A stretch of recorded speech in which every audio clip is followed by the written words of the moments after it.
Vote for your favorite K-pop of 2022. Visit 17caratkpop.substack.com for the link, and the results will be revealed on a December episode of the show. And please subscribe while you're at it, 17caratkpop.substack.com. Thank you.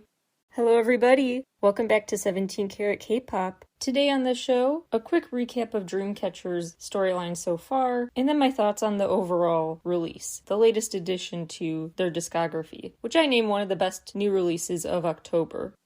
Fly High kicks things off at this boarding school, and I believe the girls, this is my theory, all interpretations here are my own, I believe the girls are ghostly spirits. They are just spirits, they're not just flesh and blood humans. And they want to get revenge on their past selves, or the people who did their past selves harm. That's why the video ends with stabbing this photograph. They're going through a lot of spooky rituals, a seance of sorts. The fixation on one particular spider just made me think maybe the concept of reincarnation is introduced here, as well as parallel worlds, maybe a metaphor for the beyond, like they're in purgatory right now. And to make it fully to the other side and not just haunt the in-between state between dead and alive, they have to go through the mirror. The mirror is just left out in the woods. They also sing about this mirror and the dangerous rainbow, in their words, on the other side of it. They're tempted to cross over, not knowing what danger awaits, but being very tempted to find out. One guy who is trying to find these haunted spirits is using a spellbook as his navigation for that, trying to find clues in a spellbook. So in the Goodnight video, he's after them, as well as others in black hoods and masks, these caped evil figures searching through the woods for them. They end up, long story short, taking the spellbook from him. By grabbing it through the mirror, they start setting fire to its pages. This is sort of part of their voodoo doll-esque ritual. As they burn pages, the man who is now in this study, this library, sees chaos all around him. Papers flying everywhere, flames everywhere. The room is being messed with like a tornado is whipping through it, as the girls cast their spell, basically, to trip him up. The video ends with a role reversal. The man is trapped behind the mirror, and the girls are the ones in the black hoods walking through the woods. But they leave open the possibility of more drama in future installments because they, I think, accidentally leave the spellbook on the ground in the woods and walk away from it. So they probably thought, he'll never get out of the mirror and reclaim that book. We'll be fine. I wouldn't have placed that bet. Sure enough, he's back to looking for them in the video for Chase Me. The girls actually don't seem to like retreating to safety, and they go back to mess with him. They're getting cocky now, and they use this teddy bear as this voodoo doll substitute. They also just kind of poof in and out of rooms as the lights flicker. They're really playing tricks on him. He's also clearly very frustrated because he looks at security footage and sees the girls in rooms he had just searched for them in. He's like, what? I was just there. They weren't there. How'd they get in? I guess he forgot they're ghosts, that's how they got in, but whatever. He uses an axe now. Now he's getting angry and violent to break down a door because he thinks he sees the girls on the security footage in the room behind the door he breaks down. But when he opens the door, all he finds is their picture.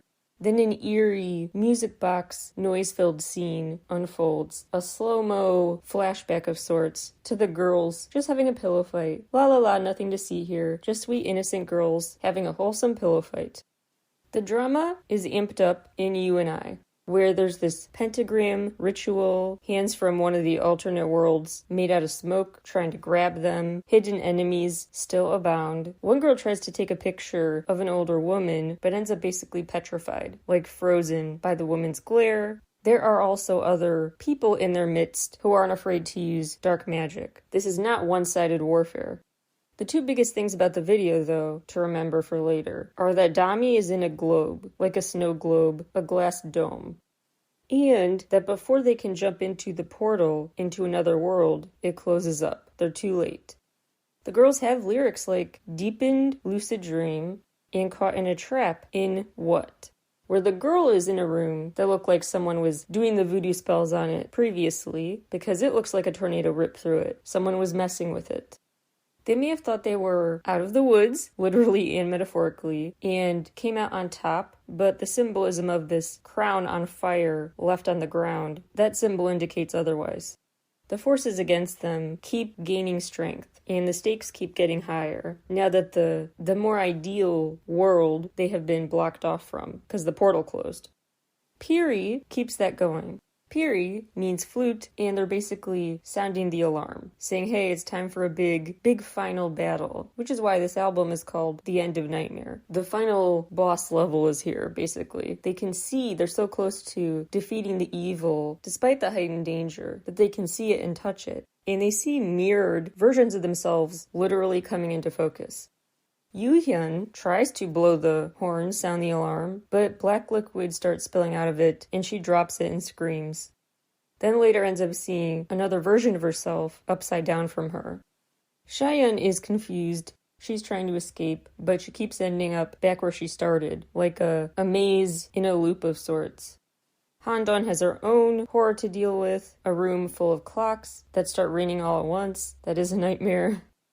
Jiu actually goes up close to her alter ego, who sits next to her, at first covered with a veil. She also sees another version of herself on TV. Suwa moves close to the mirror after walking past a room full of potential voodoo dolls. Dami's running through a maze of tunnels and shadow-lined halls. One hand tries to pull her away. Later, a hand that reaches out to grab them is actually a human arm, no longer just made of smoke. The threat is more tangible now.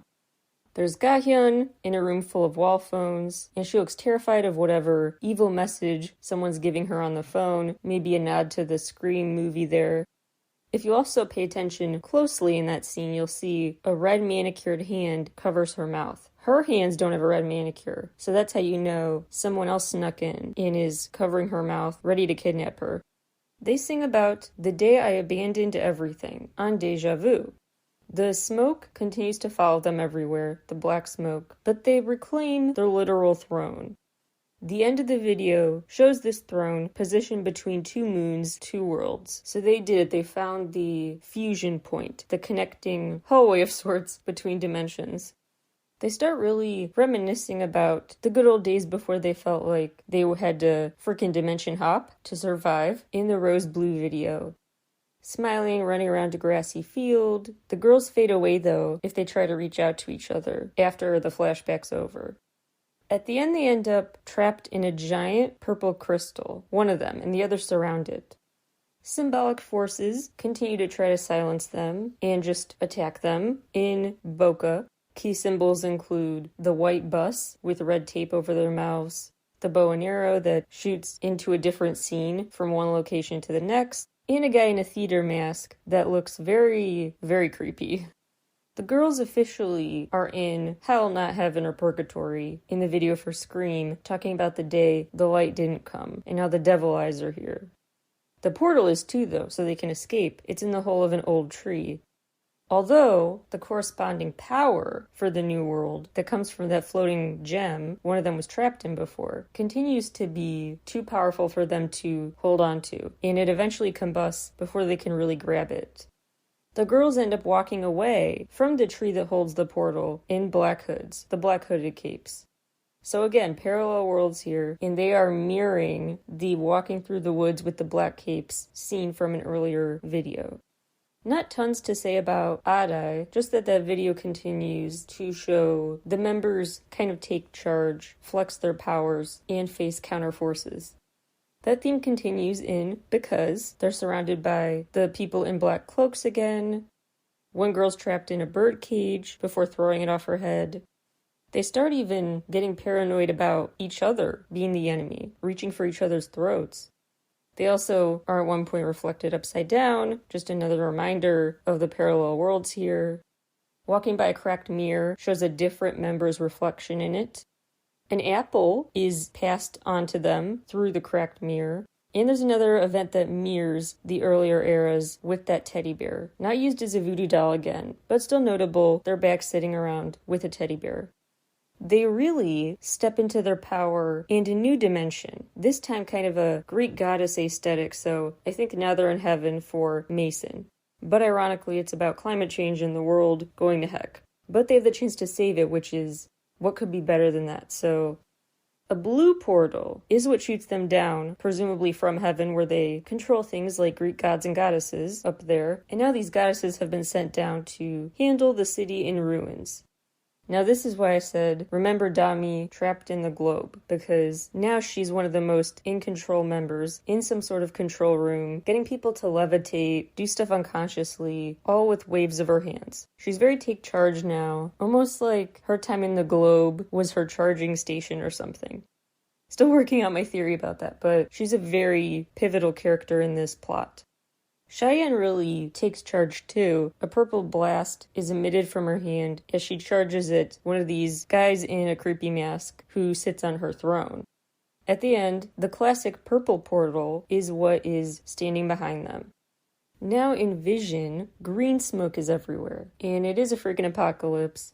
Dami continues to run the control room, and the members are kind of, maybe this is the mirroring again. Vision could be Mason reversed. Before they were in heaven, the goddesses saving the world. Now they're kind of just in hell chilling at the end of the world. Not trying to save it, but just being there. Because they don't really take up the torch down there. They just sort of allow the scene of apocalyptic conditions to unfold. They do leave their mark with a flag indicating they're here, ready to camp out and stay as long as it takes to repair stuff, but still, I think the lack of a happy ending to that video shows there's much more to happen in their story, and it's not going to happen in the status quo conditions. Mason is part of an album meant to be a PSA, hey, the planet's on fire, let's save it. Vision is meant to be a action plan, a call to peaceful protest more, a call for world peace needed to help preserve our shared world. And they emphasize this PSA with a literal televised PSA in the Vision video, but also the teaser images and microphone podium imagery with the album cover. So the reason I say Mason and Vision are mirrored is because they are going off of each other, but also reflecting two different outlooks. They show off a unique juxtaposition, I think, about human nature because they have a contradiction in what they mirror. Mason takes place in the heavenly place, but that song is negative, fearful, about everything going wrong. Then you have Vision in the hellish place, but the song's message there is like an antidote to the despair of Mason, reassuring people there's still a chance, let's hold on to hope, we can make the future better. So the contrast between settings with the reverse lyrical tones, just a really interesting statement. I think they'll continue to play with those juxtapositions in future videos. Always when you check out a new one of their videos, think about the ways it compares and contrasts to past eras, because they're all connected. Basically, their story started with them just messing with people, young, immature, just using their powers for whatever was funny, pulling pranks or just using them for sheer survival purposes when the enemy was less easy to beat because they were inexperienced with their power. Over time, then, their story turns into one about wielding their powers more and more wisely. That's my overall analysis of what their story is getting at. Lots of room for ambiguity, though, which is what makes it really cool and makes this group so compelling. Everyone can walk away from their videos with a different interpretation of them. Just bravo, bravo. And as for the songs, the B-sides, really worth checking out, show a cool range. And it tells this narrative arc. The intro and outro can kind of be juxtaposed too, because it starts out with this very angsty, intense rock sound. And then the outro is on a very relatively calm route instead, very at peace with the story, more mystical, a dreamy quality, now that they have a plan of action. So Mason is like the intro, and the energy of Vision is in the outro. They also just prove why they stand out as a group with those B-sides, showing off their vocal skill and their unique sound. There's the alt-rock Fairy Tale, the really groovy song, Some Love, where they seem to reference a previous song, Locked Inside a Door, when they say, let's open the door and get out, that's in Some Love. They end with a ballad, Rain Day. It's a great variety, really multi-talented. Just keep your eyes on this group for sure, and I will surely update you in future episodes of the show. Their new album, Apocalypse, Follow Us, is out now. Don't miss it. On to the news half of this episode. Some big K-pop band-related updates. D-Crunch has disbanded. This comes actually right after Dylan left the group for health issues. And now the company just said the whole group kind of fell apart. And that's really sad. They had something special going. Ghost Dream Palace. Raven has left Won Us. I don't want to get into the severe allegations, but there were some severe allegations. Those rumors started spreading October 14th. Then October 27th, RBW Entertainment issued a statement. They said he just voluntarily left. They were still actually just investigating the claims to decide what to do about him. But he decided, no, don't worry about it. Too much negative attention on the group. I'm just going to leave. And they say in their statement, they, quote, discovered false information in malicious editing and, quote, will unveil the accurate truths through a lawsuit, unquote. So, presumably, the fan just spread rumors and they'll sue for defamation. That's what they made the statement sound like. But he did leave the group and issue an apology, so much is left unknown. Meanwhile, Chu from Luna is rumored to have started her own agency called Chu Company Ltd. The interesting thing about this, besides the rumor following her ever since April, that Chu allegedly couldn't do Luna schedules as much as usual because of working with a company she started with her mom, becoming the in-house director. Anyway, the most interesting thing to me about this is that BlackBerry Creative's statement, Luna's company statement, is so weird. It makes it sound like they're very out of the loop. Like, well, if this rumor is true, she didn't tell them. The statement BlackBerry issued says, yeah, she didn't transfer over. So rumors of her transferring from us to that company. That's not how this works. That was not what happened. But as for the rumor, she did set up that agency. Quote, we were not aware. We are checking the facts. Unquote. It's just so interesting to me. They have to call their client and find out, did you set up an agency? They've always been quite a low-staff company, so in that sense, it's not super surprising. They don't know what each member's up to. Just seems like a very big part of her life to not check in about, so very odd situation. We'll keep you posted. Let's get to some programming updates. Hwasa is going to host her own variety show with a bunch of musicians as guests. That premieres December 17th. NCT Dream are getting a special movie. There are 2 nights you can watch, November 30th and December 3rd. It's going to feature behind-the-scenes footage, interviews, and performances. So it's an interview documentary / concert film featuring parts of their show from Olympic Stadium in South Korea. Apparently, it will screen in 4D in some theaters with a 270-degree field of view. I couldn't find any 4D listings, or even just 3D, to settle for in my area, so I don't know how many places are actually going for the 4D route. So just be prepared to be disappointed with that. Also because 4D should mean you even get sprayed with water, you get the confetti blast, you get the actual elements that immerse you in the show, not just a broader field of view. More info at nctdreamthemovie.com. Speaking of NCT programming, there's a new show, Welcome to NCT Universe, where the newest members will inaugurate the next class of NCT members, basically. The SM rookies will be introduced to the world, and we can get to know them before debut. The TV premiere is November 30th. The YouTube premiere was November 16th. Wouldn't it be cool if the show ends with a final episode that teases the NCT 2022 group-wide comeback? Just saying. BI was set to host a new DJ show. That sounds pretty cool, and the grand prize is 100 million won, which is pretty good too. This show, though, had its date pushed back, so it's going to end up premiering in January instead, and so BI has a scheduling conflict and can no longer host. It's called Wet World EDM Trend, maybe because it's premiering on the Wave channel, otherwise, not sure why they're calling it that. RM Day is officially December 2nd, because not only will he drop his new album Indigo, but that's also when he starts co-hosting a new show, the premiere of The Dictionary of Useless Human Knowledge. It's a TVN show, and it is a spin-off of The Dictionary of Useless Knowledge and The Dictionary of Useless Crime Knowledge. This one is The Dictionary of Useless Human Knowledge. The stories will alternate between both imagined worlds and reality. Really curious how this comes to life. The panelists will include a novelist and a physicist. A novelist, a physicist, and a musician. That's going to make for a very interesting intellectual discussion.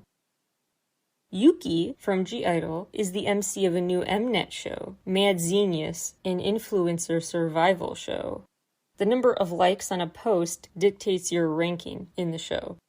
There are 6 main competitors, all kind of known already. Jin, Yeon Yeon, backgrounds in YouTube, modeling, singing, dancing. These competitors are competing for a 100 million won grand prize. Even more programming news. The Golden Disc Awards announced they will take place in Thailand this year, January 7th of 2023. December 13th, 2022, from Japan will be the Asian Artist Awards, hosted by Jane Wanyan. And the new MCs for Show Champion, Moonbin, Sana, and very member Kangmin. Let's talk about more shows. Award shows, actually, because a new one came up that drew a lot of fan ire. I'm going to share what happened, then get to the fan response and my own thoughts on it. Billboard announced its first ever K-Billboard Awards, a mini awards show live streamed on YouTube to both cap off the 9-day K-Culture Festival and to just celebrate the K-pop chart achievements of 2022. The winners, if you were curious, TXT, BTS, IVE, ENHYPEN, New Jeans, and Kepler. This event got some pretty big promo, at least online. Different publications and stuff, different sites. But the fan reaction seemed to get almost more coverage. Non-K-pop focused media didn't really do much with this. Not prolonged anyway. So was it a success? I mean, it wasn't a full flop. I don't know if they'll do it again though, because the fan backlash was really intense. On 2 fronts. One is because fans said it felt very othering to just have a separate award show you put all the K-pop acts in, instead of just giving them time to shine on the main stage basically.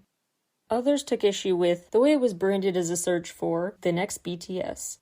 Yeah, don't use that phrase if you don't expect a reaction. Which makes me wonder if this guy actually did expect a reaction. It drove publicity, that's for sure. By now it's predictable. If you say anything about the next BTS, you're getting backlash.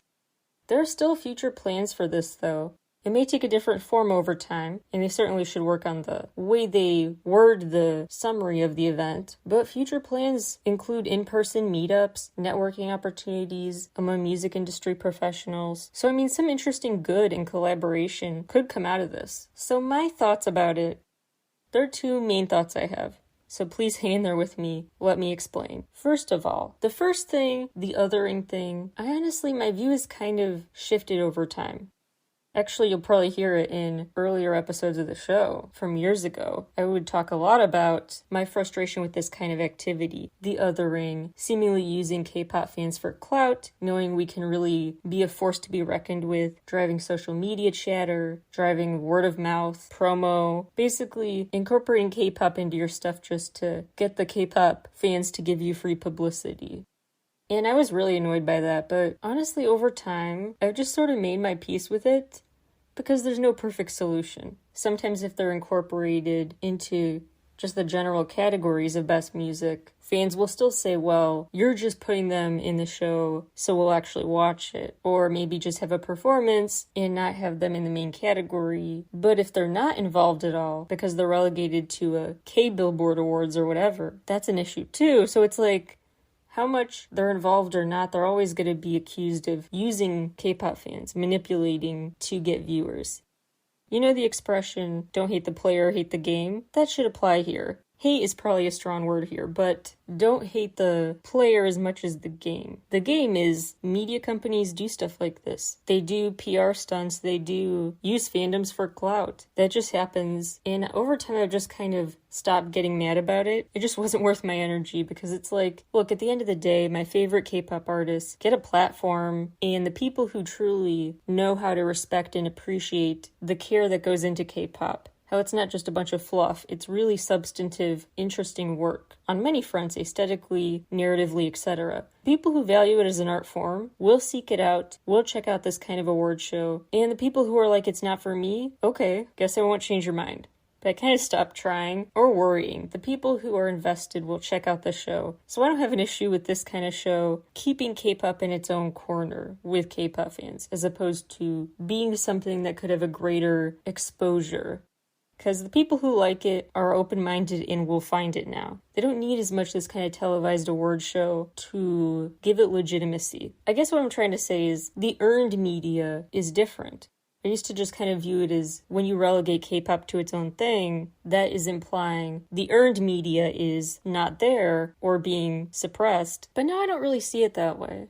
I just sort of see it as its own thing, and sometimes that translates into mainstream coverage, and other times it stays in the K-pop niche. But the othering thing on its own, I just don't view as the big deal I once thought it was. Would it be nice if more K-pop got award recognition at other award shows? Sure. But at least it's getting the attention it deserves now globally. So I feel less annoyed when they're not invited into the main shows because they have so much appreciation worldwide now. So it's not like their hard work is going to waste. People are very invested in these groups, regardless of whether or not they're ever fully accepted as cool to like. Hopefully that makes sense, that I used to view it as a missed opportunity to relegate these groups, but now they kind of found their own way to make their own opportunities and flourish worldwide. So if the issue had just been, it seems othering to do this, okay, I get that, then don't watch the show, that's fine. But the issue I kind of agree with more is the outrage over the next BTS phrasing, because it is made to get a rise out of people, and because it's just tired and not true. Fans have pointed out online past examples of times BTS actually overtly criticized that framing, that there's never a new us, and that when we wanted to be the next insert name here, and it didn't work out, we learned we were never supposed to be them. We were only supposed to be the next us. And it's just a weird way to compare artists to say you're the next anyone. Just be yourself. They overtly said it, quote, "This is part of our mission to find the next BTS," unquote. Just very unnecessary to promote an award show by saying that. The one thing I'll say to play devil's advocate is that I do think context matters here, and they say find the next BTS in the context of talking about chart rankings on Billboard. So you want to find someone who's as chart-wise, sales-wise successful. That's what they meant to say. Did that come out right? No. This statement definitely could use some edits. People are also critical of the mamas this year. Mnet issued a statement confirming that tweets will no longer count towards mama voting. So now the vote totals will come from streams, views, and Mnet site. They cite the current just instability, lack of reliability in Twitter because of Musk obtaining it, and that's a whole hour-long story we could talk about. But basically, every day on Twitter is a big question mark about what new changes will be proposed, what services might be down because the staff who kept them up was fired abruptly. We don't know what's going on. So it makes sense for an award show to say, yeah, tweets will not be a way we vote for this. That's fair, especially because about a fourth of Twitter Korea's employees have been laid off as of recording time. However, some fans think this is an excuse, and they're just trying to mask the fact they've been vote rigging.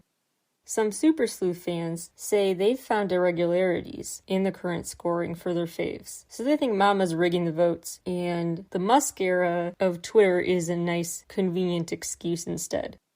Honestly, I think it is mostly about Musk. Vote rigging, is that happening or not? I don't know. But I really think this is at least partly genuine, their excuse about this. I don't want to have an award show if a vote system is unreliable. Yeah, it makes sense why you would want to just focus on the more reliable parts of it completely.